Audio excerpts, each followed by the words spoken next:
네, 최근에 빅테크 기업들에 대한 규제가 늘어나기 시작하면서 이게 뭐 중국뿐만이 아니라 국내 그리고 미국 시장까지도 계속해서 이슈가 되고 있습니다. 자세한 내용 들어보기 위해서 미중산업경제연구소의 조용찬 소장 전화 연결해 보도록 하겠습니다. 소장님 안녕하십니까? 예, 안녕하십니까. 네, 계속해서 이 규제 소식이 미국, 중국 그리고 국내에까지 좀 번지고 있는 상황인 것 같아요. 처음에 이제 빅테크 규제 소식이 중국 기업들이 먼저였었던 것 같은데 어떤 기업들을 대상으로 하고 있는지 먼저 이야기 들어보도록 할게요. 네, 중국 같은 경우에는 작년 11월 달이었죠. 알리바바의 자회사인 그 엔트그룹이 금융당국의 지시로 IPO가 중단이 됐는데요. 이 때문에 빅테크 기업은 물론이고요. 온라인 게임 회사, 그리고 엔터 기업, 그리고 1,200억 달러 규모의 사교육 시장이 전망의적인 규제가 지금 진행이 되고 있습니다. 뭐 알리바바의 마인 같은 경우에는 작년 10월 24일부터 뭐 지금까지 계속 연금된 상태고요. 그룹은 경영진이 되고 교체가 됐고요. 또 미디어뿐만 아니라 뭐 다양한 결제 회사에 대한 주식 매각 요구가 지금 벌어지고 있고요. 또 거액 벌금을 부과받으면서 기업 자체가 공중 분해되는 그런 상황까지 몰리고 있습니다. 이뿐만 아니라 중국의 2대 인터넷 기업이죠. 텐센트의 창업자인 마통 같은 경우에도 위챗 독점이라든지 독과점 금지법 위반 혐의로 지금 조사를 받는 상태고요. 또한 그 판도도의 창업자 황정 같은 경우에도 일선에서 아예 물러난 상태입니다. 뭐 징둥닷컴의 류창동 CEO 같은 경우에는 과거 학창 시절에 성폭행 혐의를 받으면서 경영권의 발이 묶인 상태고요. 바이두의 리에농 같은 경우에도 제2의 그 구글이라는 칭송을 받았지만 현재는 모든 직함을 내려놓고 이사의 멤버로 지금 내려앉은 상황입니다. 뭐 디디 추싱도 뉴욕 증시에 상장되자마자 강력한 제재를 받았고요. 또 최근에는 온라인 교육 회사까지도 압박을 하고 있는데요. 아무래도 새로운 고무줄 잣대를 들이대면서 관리 감독을 강화하고 있다는 점에서 중국의 빅테크 기업들 같은 경우에는 현재 점점 더 어려운 경영 환경에 직면하는 것은 분명해 보입니다. 네, 중국에서 이렇게 기업 규제들이 시작이 됐었는데 이게 일각에서는 또 시진핑 정권을 좀 연장하기 위해서 빅테크 규제가 이뤄지고 있지 않나, 장기 집권을 지금 유도하고 있다라는 내용도 나왔었습니다. 근데 지금 중국뿐만이 아니라 미국이나 뭐 한국도 마찬가지로 빅테크 기업들이 좀 타격을 입고 있는 상황이잖아요. 중국에게만 이렇게 시진핑 장기 집권이라는 내용으로 기사들이 나오고 있는 이유가 무엇인지 또 중국의 목표가 무엇인지 좀 궁금합니다. 네, 아무래도 방법론에서 규제하는 방식이 다르기 때문에 그런데요. 뭐 자유시장 경제 같은 경우에는 법리를 의거해서 투명하고 공정하게 규제가 진행되지만 중국에서는 당연히 상법보다도 당원이나 당정, 시진핑의 교수가 우선하다 보니까 아무래도 중국에서는 시진핑의 정치 이데올로기를 최우선시할 수밖에 없고요. 이로 인해서 경제 발전 전략 같은 경우에도 하루아침에 선분원에서 공동 부유로 뒤집기도 하고요. 사회주의 시장 경제에서도 시장 경제가 사라진 사회주의만 남는 그런 형태가 됐는데요. 이제 기업의 그 온라인과 관련된 활동 같은 경우에도 당의 영도를 광철하는 게 지상 명령이 돼 있습니다. 이 때문에 시진핑 노선이라든지 당의 그 목소리와 반대되는 목소리를 낼 수 없는 환경이 되고 있는데요. 게다가 미중 관계가 악화될수록 시진핑에게는 빅테크 기업을 공격할 수 있는 절호의 호기가 되고 있다는 겁니다.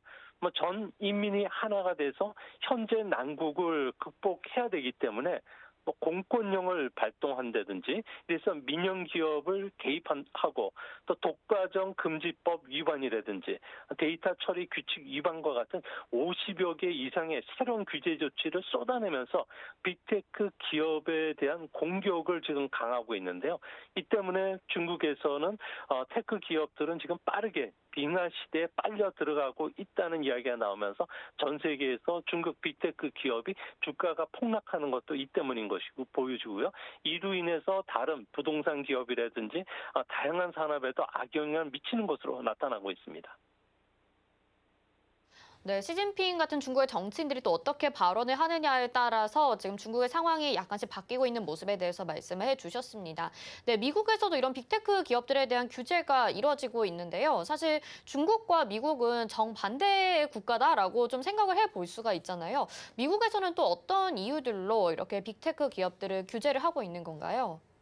네, 미국 같은 경우에는 지난 20년간 기업의 효율성, 그리고 소비자 후생, 국제 분업, 혁신을 강조하다 보니까요. 빅테크 기업의 킬러 M&A 방식을 통한 인수합병을 어느 정도 용인을 해줬습니다. 빅테크 기업들 같은 경우에는 풍부한 현금 동원력을 갖고 있는데요. 이를 가지고 잠재적 경쟁 기업이라든지 재능 있는 엔지니어를 보유한 신생 기업을 손쉽게 인수할 수 있었다는 겁니다. 이를 통해서 새로운 사업 진출도 너무 쉽게 나갈 수가 있는데요. 미국에서도 이를 막기 위한 기업 결합 심사 제도가 있긴 하지만 요식 행위에 불과하기 때문에 신규 사업 진출에는 전혀 걸림돌이 되질 않았는데요. 이로 인해서 애플 같은 경우에는 이런 방식을 통해서 음원이라든지 아이튠즈의 75% 이상의 지배력을 갖는 독점 기업이 됐다는 겁니다. 이제 문제는 소수 독점 기업이 산업을 좌우하게 되면 소비자뿐만 아니라 노동자, 중소 신생기업, 농민들에 대한 그 경제적 부담이 더 크게 증가하고 있기 때문에 앞으로도 독점 금지와 관련된 여러 정책을 내놓고 있는데요. 이게 가장 먼저 미국 그 하원 법사위원회가 지난 6월 달에 가파로 대표되는 그 빅테크 기업에 대한 독점 행위를 규제하는 5개 법안을 통과시켰습니다. 이제 이 문제가 세계 주식시장뿐만 아니라 세계 각국이 플랫폼 독지 법안을 모범 답안이 될 것으로 보여지는데요.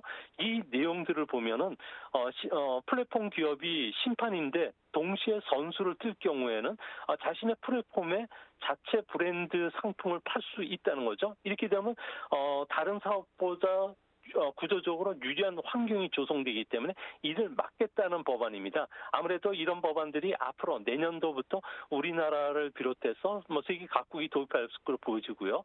또한 지난 7월 달에는 바이든 대통령이 독과점 시장을 개선하기 위한 경쟁 촉진과 관련된 행정 명령에 서명을 했습니다.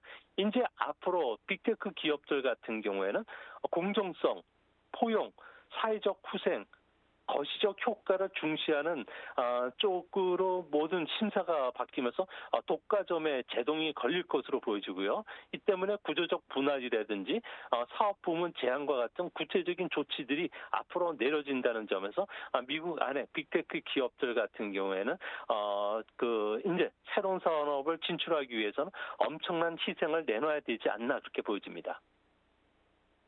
미국에서는 독점 행위에 대한 규제로 봐야 된다라는 말씀을 해주셨습니다. 미국 지금 종목들의 주가는 예상보다는 그래도 양호한 흐름을 이어지고 있고요. 국내 기업들로 좀 가보도록 하겠습니다. 지금 이제 시장에서 가장 주목을 하고 있는 부분이 네이버와 카카오에 대한 규제 소식이잖아요. 지금 금융 상품을 소개를 하는 게 지금 중개 광고가 아니라 중개 판매다라는 이야기로 지금 규제가 되고 있는데 추가적으로 다른 규제도 이뤄질 수 있다라는 소식들도 있습니다. 이 부분에 대해서 어떻게 보시나요? 네, 현재 우리나라 국회에서는 온라인 그 플랫폼 공정화법 그리고 전자상거래 개정안이 발의가 되어 있는데요. 온라인 플랫폼 공정화법 같은 경우에는 플랫폼과 이점 업체 간의 관계가 가불관계였습니다. 불공정 거래가 있어 왔다는 건데요. 슈퍼 울트라 갑이라고 할 수 있는 온라인의 쇼핑몰이라든지 배달의 민족과 거래하는 자영업자를 앞으로 보호해주기 위한 겁니다. 여기에는 표준 계약서를 도입하든지 일방적 피해를 입지 않는 보호 장치들이 들어가 있는데요. 이거와 관련해서는 아무래도 그 온라인 플랫폼 회사들이 극구 반대를 하고 있기 때문에 현재 논의가 진행되고 있는 것으로 보여집니다. 또 한 가지는 전자상거래 개정과 관련된 내용인데요. 아무래도 소비자의 권익을 보호해주고 또 플랫폼 기업의 책임을 강화하는 게 핵심이라고 합니다. 뭐 네이버라든지 쿠팡, G마켓 같은 온라인 플랫폼에서 일어나는 그 소비자 피해 문제에 대해서 이제 플랫폼 기업의 책임을 어떻게 어디까지 인정할 건가를 구체적으로 명시하게 되고요. 또 당근 마켓과 같이 개인 간 거래죠. C2C에서 일어나는 분쟁도 해소하기 위해서 플랫폼의 책임 범위에 대한 논의도 지금 일어나고 있다고 합니다. 이제 문제는 우리나라에서 추진되고 있는 이 같은 법안은 빅테크의 인접시장 진출 행위를 규제하는 선진국과는 조금 거리가 있는데요. 아무래도 대선을 불과 6개월 앞두고 있기 때문에 내년 5월달 신정부가 들어서야지만 플랫폼 갑질 방지법이라든지 소비자 보호에 좀 더 초점을 둔 빅테크 견제 장치들이 본격적으로 논의된다는 점에서 미국과 같이 조금 혁신적인 이런 그 제재 조치들은 조금 시간이 걸려야 되지 않나 보여집니다. 플랫폼 기업들에 대해서 규제가 거의 이제 좀 시작이 되고 있다라고 생각을 해보면 될 것 같습니다. 아직까지 좀 시간이 더 걸릴 것이다라는 말씀을 해주셨는데 그러면 뭐 사전 규제 제도나 킬러 인수 제한 같은 경우 언제쯤 좀 이루어지게 될지 궁금한데요. 언제쯤 바라보고 계신가요? 네, 뭐 우리나라는 조금 답답한데요. 부처 간 규제 권한을 둘러싸고 힘겨루기가 진행이 되고 있기 때문에 조기 도입은 당장은 어려워 보입니다. 뭐 공정위 같은 경우에는 법안을 자신이 발의했기 때문에 규제 권한은 자기가 갖겠다고 주장하고 있는데요. 하지만 그간 네이버와 같은 ICT 플랫폼 같은 경우에는 방송통신위원회가 관리를 해왔습니다. 자신의 권한을 뺏기고 밥그릇을 뺏기다 보니까 아무래도 부처 간 기싸움이 한창 진행이 되고요. 관할권 그 다툼을 두고서 현재 그 치열한 그 공방이 오고 가고 있는데요. 또한 플랫폼 기업들 같은 경우에는 자신들의 책임을 확대하는 데에 대해서는 반대를 하고 있고요. 또 민간 단체 같은 경우에는 개인정보 침해 소지가 있다면서 또 반발하고 있습니다. 개정안 자체의 동력이 지금 떨어지고 있기 때문에 아무래도 지금 정부보다는 다음 정권에서 취재될 가능성이 커 보이고요. 또 선진국처럼 시장 지배력이 큰 온라인 플랫폼 사업자들 같은 경우에는 경쟁 제한하는 행위를 감시해야 되는지 자기 사업 우대 행위 제한이나 킬러 인수 제한 같은 부분과 관련해서는 한 1, 2년 이내에 우리나라가 도입되기는 조금 어렵지 않나 이렇게 보여집니다. 시간이 좀 더 걸릴 것 같고요. 지금 이렇게 알아보다 보니까 빅테크 규제 같은 경우에는 지금 글로벌 시장 전반적으로 나와 있는 내용인 것 같습니다. 이렇게 좀 추세적으로 빅테크 규제를 하는 이유가 뭔지도 궁금하고요. 우리 시장에는 어떤 영향을 줄지도 궁금한데요. 짧게 말씀 부탁드릴게요. 네, 플랫폼 독과점 문제는 뭐 세계적 현안이 되고 있는데요. 아무래도 시장 경쟁을 훼손시키지 못하도록 견제를 해야 되겠다는 게 미국, 유럽연합의 생각입니다. 이 때문에 유럽 같은 경우에는 아마존에 대해서도 빅테크 기업에 1조 원의 과징금을 부과했고요. 또 앞으로는 사전 규제 방안도 도입이 된다고 합니다. 이제 플랫폼 시대 새로운 경제학을 받아들여야 되기 때문에 뭐 우리나라 같은 경우에는 현재 초보적인 수준이지만 뭐 구글 갑질 방지 법안처럼 플랫폼 규제와 관련된 논의가 이제 시작이 되고 있기 때문에 한국도 뭐 세계적인 추세를 따라가지 않을까 보여집니다. 네, 오늘 말씀 여기까지 들어보도록 할게요. 그러면 빅테크 규제와 관련돼서 시장에 미칠 만한 영향은 또 어떤 것들이 있는지 짧게만 더 말씀 좀 부탁드리도록 하겠습니다. 네, 이제 빅테크 기업들 같은 경우에는 우리나라 같은 경우는 중국이 워낙에 테크 산업이 4조 달러 규모로 성장을 해왔는데 이 부분이 공동 부유와 관련해서 아무래도 좀 사라지게 됐고요. 또 애국자의 의무를 다하는 빅테크 기업의 행동과 역할을 해라고 했기 때문에 앞으로 우리나라 같은 경우는 상대적으로 중국과 달리 디지털 가전, 최첨단 반도체 생산하는 기지뿐만 아니라 빅테크 기업의 자기 혁신 역량을 강화하는 쪽으로 사업 모델들이 추진되고 있기 때문에 뭐 중국의 악재 속에서도 국내 기업들 같은 경우는 충분히 반사 이익을 받을 수 있다는 측면에서 우리나라 빅테크 기업에 대해서도 꾸준히 장기적인 측면에서 관심을 가져줘야 할 것으로 보여집니다.